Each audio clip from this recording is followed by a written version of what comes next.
은퇴는 끝이 아닙니다. 여러분이 진짜 군주가 되는 시험대입니다. 여러분, 한번 생각해 보세요. 30년, 40년을 달려왔습니다. 새벽에 눈을 떠서 출근하고, 일하고, 퇴근하고, 잠들고, 그렇게 수천 번의 하루를 반복하며 여기까지 왔습니다. 그런데 어느 날, 갑자기 그 반복이 멈췄습니다. 더 이상 가야 할 곳이 없습니다. 받아야 할 전화도 없고, 처리해야 할 업무도 없습니다. 시간은 넘쳐나는데, 정작 그 시간을 어디에 써야 할지 모르겠습니다. 이제 뭘 해야 하지? 이 질문이 하루에도 수십 번 머릿속을 맴돌기 시작합니다. 만약 지금 이런 상황이시라면 오늘 이 영상은 정확히 여러분을 위해 만들어졌습니다.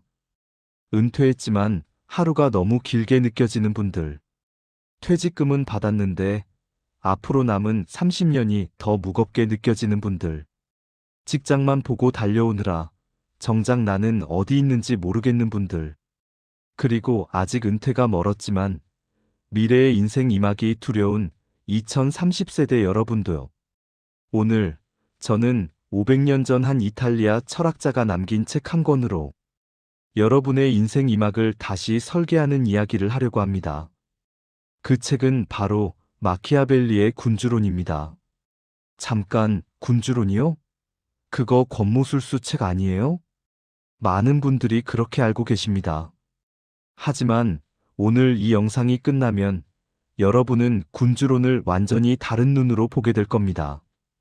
이 영상을 끝까지 보시면 여러분은 이런 것들을 얻어가실 수 있습니다. 첫째, 인생 이막을 설계하는 핵심 기준 4가지. 둘째, 오늘 당장 실천할 수 있는 구체적인 행동 체크리스트. 셋째, 그리고 무엇보다 내 인생의 권력을 되찾는 법. 자, 그럼 지금부터 시작하겠습니다. 여러분, 은퇴 후 첫날 아침을 상상해 보신 적 있으신가요? 알람 없이 눈을 뜹니다. 창밖으로 햇살이 들어오고 시계를 보니 9시입니다. 예전 같았으면 이미 회사에 도착해서 컴퓨터를 켜고 있을 시간이죠. 그런데 오늘은 다릅니다. 갈 곳이 없습니다. 처음엔 생각합니다. 아, 드디어 쉴 수 있구나. 그래서 소파에 앉아 TV를 켭니다. 1시간, 2시간, 점심때가 됩니다. 밥을 먹고 다시 소파에 앉습니다. 오후 3시, 4시, 해가 기울기 시작합니다. 그때 문득 이상한 감정이 밀려옵니다. 오늘 하루 나는 대체 뭘 한 거지? 이 질문이 시작되면 다음 날도, 그 다음 날도 같은 질문이 반복됩니다. 여러분, 이건 단순한 무료함이 아닙니다. 이건 정체성의 위기입니다. 30년 넘게 우리는 김 부장, 박 과장, 이 대리로 불려왔습니다. 명함에는 회사 이름과 직함이 있었고, 그게 곧 나의 존재 증명이었습니다. 그런데 은퇴와 함께 그 명함이 사라졌습니다. 이제 누가 저를 부를 때 그냥 김씨, 그냥 박씨가 됩니다. 내가 이제 쓸모없는 사람이 된 건가? 이 생각이 스멀스멀 올라오기 시작합니다. 실제로 통계를 보면 은퇴 후 우울감을 경험하는 비율이 급격히 높아집니다. 특히 남성의 경우 은퇴 후 첫 2년 동안 우울증 발생률이 40% 이상 증가한다는 연구도 있습니다. 왜 그럴까요? 젊을 때 우리는 이렇게 생각했습니다. 시간만 있으면 하고 싶은 것 다 할 수 있을 텐데. 그래서 열심히 일했습니다. 언젠가 여유가 생기면 그때 진짜 내가 하고 싶은 걸 하리라. 그런데 막상 그 시간이 주어지니까 아이러니하게도 아무것도 하고 싶지 않습니다. 이게 바로 은퇴의 역설입니다. 시간은 넘치는데 그 시간을 채울 의미를 잃어버린 상태. 바로 이 지점에서 저는 여러분께 500년 전의 한 책을 꺼내 들고 싶습니다. 마키아벨리. 이름은 많이 들어보셨을 겁니다. 마키아벨리즘이라는 말 들어보셨죠? 목적을 위해서는 수단을 가리지 않는다. 권력을 위해서는 거짓말도 해야 한다. 흔히 이런 이미지로 알려져 있습니다. 하지만 이건 절반의 오해입니다. 마키아벨리가 살았던 시대를 한번 볼까요? 1500년대 초반, 이탈리아 피렌체. 당시 이탈리아는 수십 개의 작은 도시 국가로 쪼개져 있었고, 프랑스, 에스파냐 같은 강대국들이 언제든 쳐들어올 수 있는 위태로운 상황이었습니다. 마키아벨리는 피렌체 공화국의 외교관이었습니다. 그는 직접 전쟁터를 돌아다니며 권력이 어떻게 생겨나고 어떻게 무너지는지를 두 눈으로 목격했습니다. 그리고 그가 내린 결론은 이거였습니다. 이상만 가지고는 살아남을 수 없다. 현실을 직시하고 그 안에서 최선의 전략을 찾아야 한다. 군주로는 바로 그 전략을 담은 책입니다. 자, 여기서 질문 하나 드릴게요. 여러분의 인생 이막은 마키아벨리가 살았던 그 혼란스러운 시대와 얼마나 다를까요? 생각해 보세요. 은퇴 후의 세계는 한 번도 가보지 않은 낯선 땅입니다. 규칙도 다르고 지도도 없습니다. 어제까지 통하던 방식이 오늘은 통하지 않습니다. 경제 상황은 불안정하고 건강은 예전 같지 않고 사회적 관계도 달라집니다. 아이들은 이제 자기 인생이 있고 배우자와의 관계도 새롭게 정립해야 합니다. 이게 바로 혼란의 시대입니다. 개인의 혼란. 그래서 저는 감히 말씀드립니다. 군주로는 왕을 위한 책이 아닙니다. 혼란스러운 시대를 살아가는 모든 사람을 위한 전략서입니다. 그리고 지금 인생 이막을 앞둔 여러분이야말로 그 독자입니다. 군주론에서 가장 중요한 개념 중 하나가 바로 포르투나와 비르투입니다. 포르투나는 운명, 행운, 통제할 수 없는 것들을 뜻합니다. 비르투는 역량, 능력, 덕성, 내가 통제할 수 있는 것들을 의미하죠. 마키아벨리는 이렇게 말했습니다.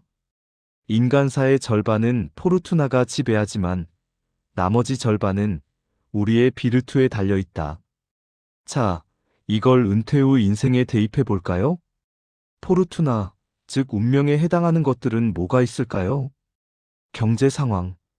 여러분이 은퇴할 때 주식시장이 폭락할 수도 있고 부동산 가격이 급변할 수도 있습니다. 이건 여러분이 통제할 수 없죠. 건강도 마찬가지입니다. 아무리 관리를 잘해도 갑자기 병이 찾아올 수 있습니다. 가족 상황도 그렇습니다. 자녀의 문제, 배우자의 건강, 예상치 못한 일들이 일어날 수 있습니다. 이런 것들은 포르투나입니다. 우리가 아무리 원해도 100% 통제할 수 없는 영역. 그런데 여기서 핵심은 마키아벨리가 그래서 포기하라고 말하지 않았다는 겁니다. 오히려 그는 이렇게 말했습니다. 운명이 절반을 지배한다 해도 나머지 절반은 우리 것이다. 그 절반의 모든 것을 걸어라.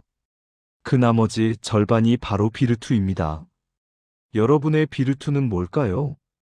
은퇴 후에도 배우려는 자세, 새로운 것에 도전하는 용기, 관계를 유지하고 확장하려는 노력, 하루를 어떻게 보낼지 스스로 설계하는 능력, 힘들 때 포기하지 않는 마음가짐.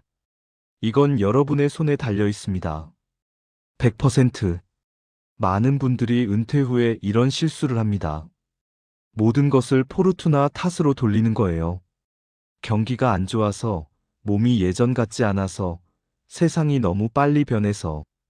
맞습니다. 다 맞는 말씀이에요. 하지만 그 탓만 하고 있으면 나머지 절반의 가능성까지 포기하는 겁니다. 군주론의 첫 번째 교훈은 이겁니다. 운명을 탓하는 시간에 내 역량을 키워라. 오늘 밤 자기 전에 이 질문을 한번 스스로에게 해보세요. 내 인생에서 포르투나에 해당하는 것은 무엇인가? 그리고 내 비르투에 해당하는 것은 무엇인가? 나는 지금 어디에 더 많은 에너지를 쓰고 있는가? 이 질문 하나가 여러분의 인생 이막을 완전히 바꿔놓을 수 있습니다. 군주론에서 마키아벨리는 이런 말을 합니다. 새로운 질서를 만들어내는 것보다 어렵고 성공 가능성이 낮고 위험한 일은 없다. 왜 그럴까요? 그는 이렇게 설명합니다. 기존 질서에서 이익을 보던 사람들은 새로운 변화에 강력하게 저항한다. 반면 새로운 질서에서 이익을 볼 사람들은 아직 그 이익을 맛보지 못했기 때문에 미온적으로만 지지한다. 이게 무슨 뜻인지 은퇴 후 상황에 대입해 볼게요. 여러분이 은퇴 후에 새로운 일을 시작하려고 합니다. 예를 들어 작은 사업을 해보고 싶다거나 공부를 다시 시작하고 싶다거나 봉사활동을 본격적으로 하고 싶다거나 그때 주변에서 어떤 반응이 올까요? 이 나이에 무슨 그냥 쉬어. 뭘 그렇게 힘들게 살아. 그거 해서 뭐해? 익숙하지 않으신가요? 이게 바로 마키아벨리가 말한 기존 질서의 저항입니다. 가족들은 여러분이 지금까지 해오던 방식대로 살기를 원합니다. 그게 그들에게는 편하고 안전하거든요. 새로운 변화는 불확실성을 의미하고 불확실성은 불안을 만듭니다. 심지어 여러분 자신 안에서도 저항이 일어납니다. 이 나이에 창피하게 실패하면 어떡하지? 그냥 있던 대로 살까? 이 목소리들이 여러분을 붙잡습니다. 하지만 마키아벨리는 말합니다. 새로운 질서를 만드는 일이 어렵다고 해서 불가능한 건 아니라고. 핵심은 이겁니다. 처음에 오는 저항은 피할 수 없습니다. 누구나 겪습니다. 새로운 시작을 한 모든 사람들이 그 저항을 뚫고 지나왔습니다. 그러니까 저항이 올 때 이렇게 생각하세요. 아, 이게 바로 마키아벨리가 말한 그 고통이구나. 새로운 질서를 만드는 사람은 반드시 이걸 겪는구나. 그러면 조금 더 담담하게 받아들일 수 있습니다. 저항이 온다는 건 여러분이 진짜 변화를 시도하고 있다는 증거니까요. 오늘 이 질문을 해보세요. 내가 인생 이막에서 새롭게 시작하고 싶은 건 무엇인가?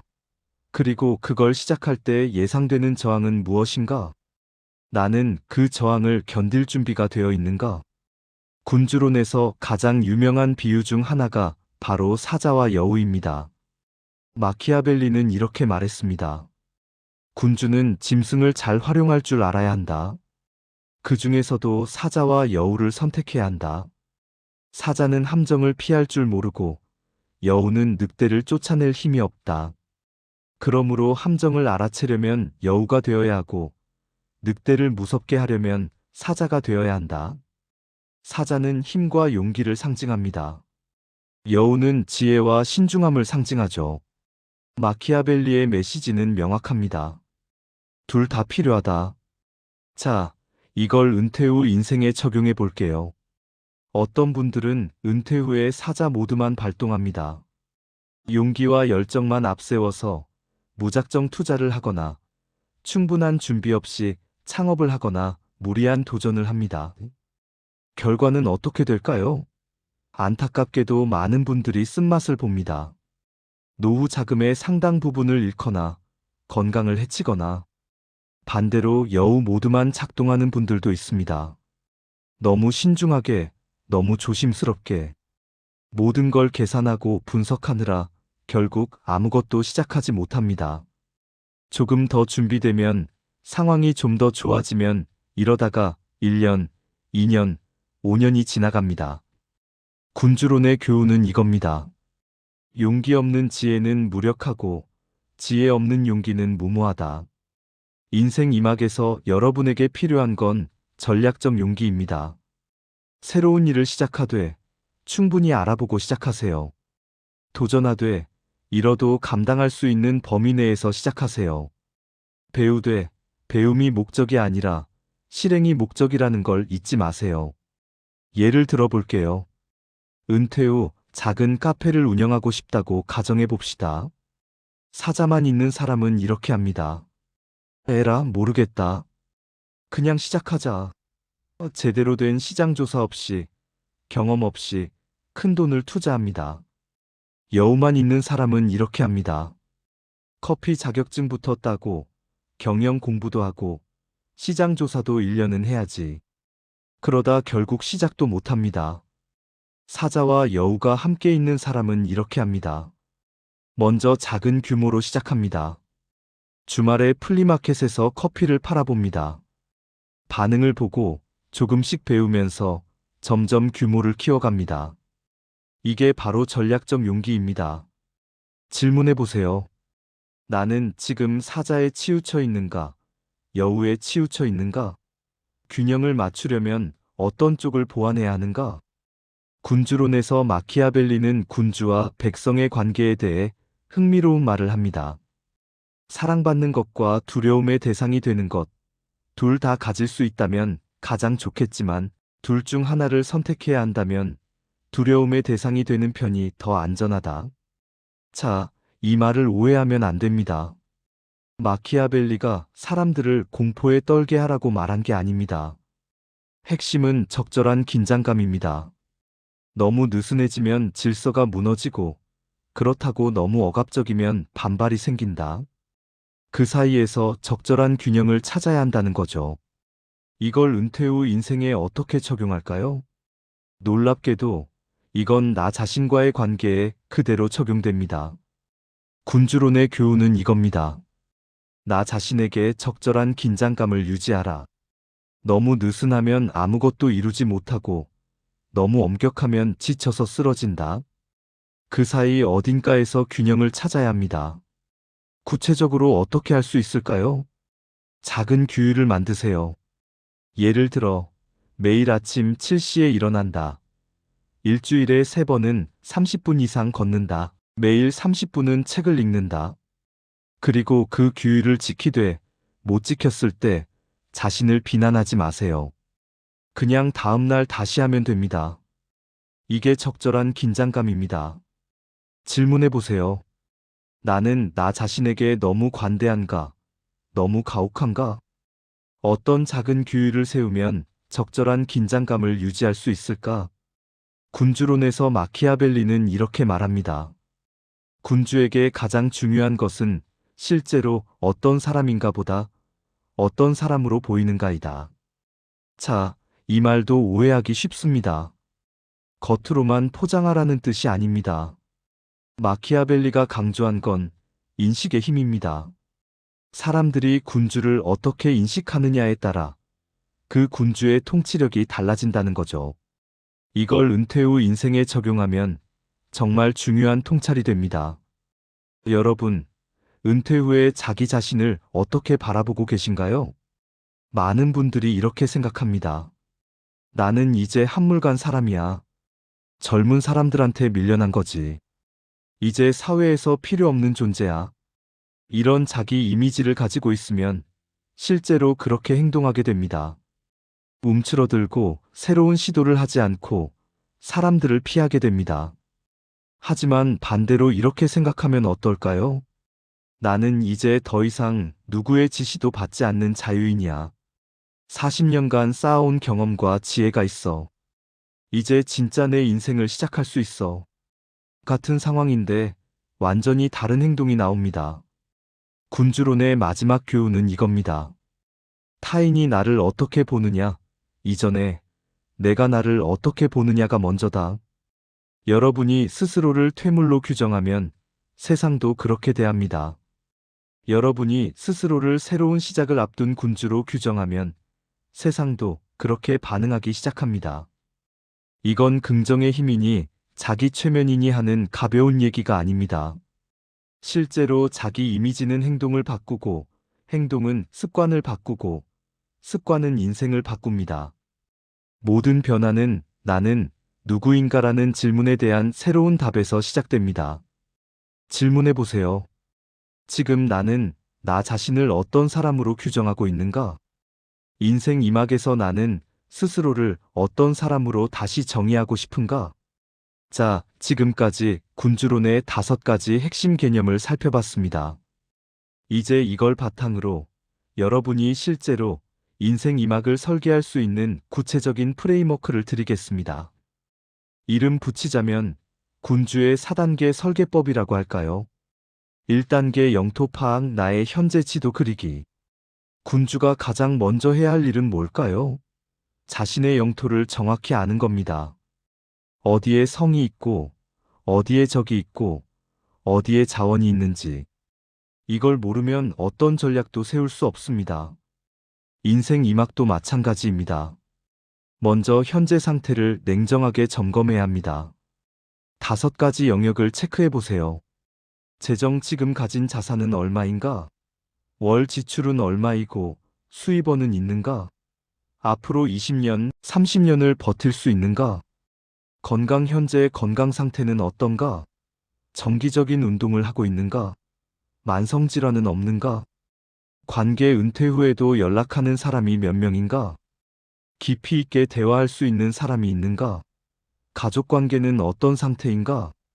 시간 하루를 어떻게 보내고 있는가? 의미 있게 쓰는 시간은 얼마나 되는가? 감정 아침에 눈을 뜰 때 기분이 어떤가? 하루 중 가장 힘든 시간대는 언제인가? 오늘 밤 이 5가지를 종이에 적어보세요. 솔직하게. 누구에게 보여줄 필요 없으니까 있는 그대로 적으세요. 이게 여러분의 현재 영토 지도입니다. 2단계 비전 설정 통치하고 싶은 영토 정의하기. 현재를 파악했으면 이제 미래를 그려야 합니다.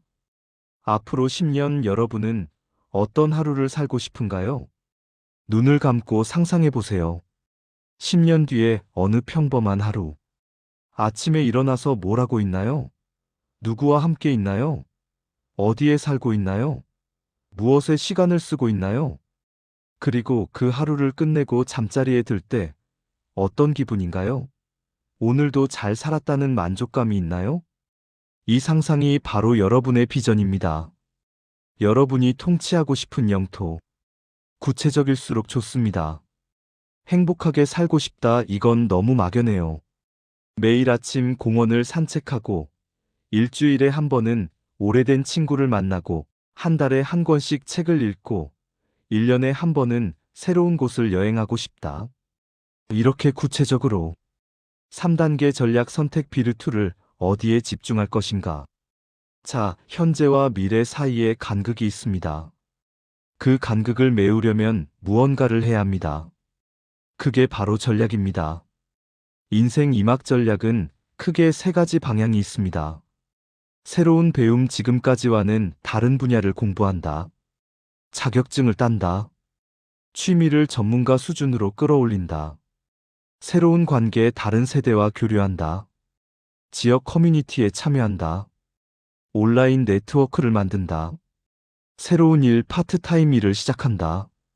엔잡을 시도한다. 봉사활동을 한다. 작은 사업을 해본다. 이 중에서 지금 여러분에게 가장 필요하고 가장 가능한 것은 무엇인가요? 3가지를 다 할 필요 없습니다. 하나만 골라서 그 하나에 비르투를 집중하세요. 4단계 작은 시작, 오늘 당장 할 수 있는 행동. 마지막 단계입니다. 그리고 사실 가장 중요한 단계입니다. 거창한 계획은 필요 없습니다. 오늘 당장 할 수 있는 아주 작은 행동 하나. 메모장을 꺼내서 내가 남은 인생에서 절대 포기 못할 것 3가지를 적어보세요. 3년 동안 연락 안 했던 사람 1명에게 오늘 안부 메시지를 보내보세요. 다음 한 달 동안 배워볼 주제 하나를 정해보세요. 그리고 관련 책 1권이나 유튜브 영상 하나를 찾아보세요. 이 작은 행동 하나가 인생 이막의 첫걸음입니다. 마키아벨리는 이렇게 말했습니다. 시작하지 않으면 아무것도 얻을 수 없다. 군주는 자신의 영토를 모르면 전략을 세울 수 없고, 전략 없이는 앞으로 나아갈 수 없고, 나아가지 않으면 아무것도 바뀌지 않습니다. 오늘 첫걸음을 떼세요. 아주 작은 걸음이라도 좋습니다. 여러분, 지금까지 긴 이야기를 함께 해주셔서 감사합니다. 오늘 제가 드린 이야기를 한 문장으로 요약하면 이겁니다. 여러분의 인생은 아직 끝나지 않았습니다. 오히려 지금부터가 여러분이 직접 대본을 쓰는 진짜 이막입니다. 은퇴는 여러분을 무대 밖으로 쫓아낸 게 아닙니다. 더 이상 남의 대본을 따라 연기하지 않아도 되는 자유를 준 겁니다. 지금까지는 회사가, 사회가, 가족이 여러분의 역할을 정해줬습니다. 이제부터는 다릅니다. 여러분이 직접 정하는 겁니다. 500년 전 마키아벨리가 군주론을 썼을 때 그가 상상한 독자는 왕이나 정치인이었을지도 모릅니다. 하지만 저는 감히 이렇게 말씀드리고 싶습니다. 군주론의 진짜 독자는 지금 이 영상을 보고 계신 여러분입니다. 혼란스러운 시대를 살아가는 내 인생의 주도권을 되찾고 싶은 모든 개인 군주들. 오늘 이 영상이 끝나면 한 가지만 해주세요. 메모장을 꺼내시고 딱 한 줄만 적으세요. 나의 인생 2막은 포기하지 않는 도전이다. 나의 인생 2막은 나를 위한 시간이다. 나의 인생 2막은 새로운 시작이다. 뭐든 좋습니다. 여러분의 언어로 여러분의 다짐을 적어보세요. 그리고 오늘 밤 잠들기 전에 스스로에게 이렇게 물어보세요. 내 인생의 군주는 지금 누구인가? 그리고 내일부터는 누가 되어야 하는가? 만약 오늘 이 영상이 조금이라도 마음에 울림을 주었다면 여러분의 인생 2막 선언문을 댓글로 남겨주세요. 누군가에게는 그 댓글이 새로운 용기가 될 수 있습니다. 여러분의 인생 2막을 응원합니다. 감사합니다.